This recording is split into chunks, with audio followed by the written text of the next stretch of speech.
pour un type d'industrie dont certains ont dit, je crois que c'est Philippe Reynaud, le faible nombre d'emplois qu'il crée à l'hectare, qu'est la logistique.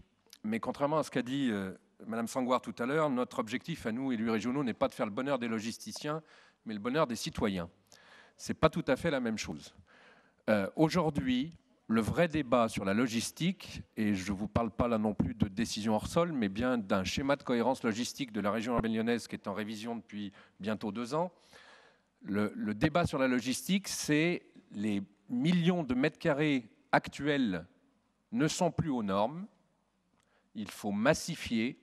Donc laissons-les en friche et recréant des nouveaux entrepôts.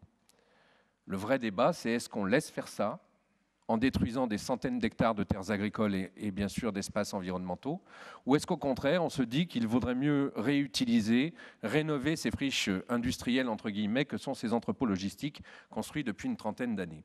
Ça, c'est le fond. Et nous pensons qu'à travers cet avenant qui veut permettre plusieurs centaines d'hectares de zones logistiques supplémentaires, contrairement à ce que dit le préfet, il y a un enjeu énorme à ce que cette DTA de 2007 soit requalifiée en DTA DD et donc non imposable.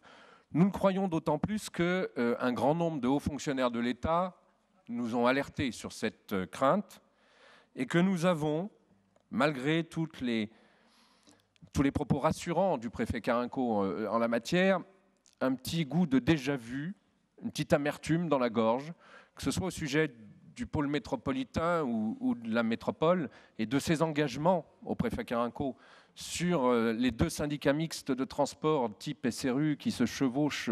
C'est les seuls en France et sans doute les seuls au monde, puisque la loi n'existe pas ailleurs, mais que c'est totalement incroyable d'un point de vue juridique.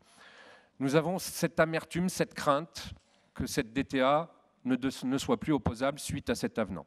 C'est la raison pour laquelle, alors, certains dans la salle se sont exprimés pour dire qu'il faut aller jusqu'à un avis négatif. Le vice-président a répondu que c'était peut-être trop.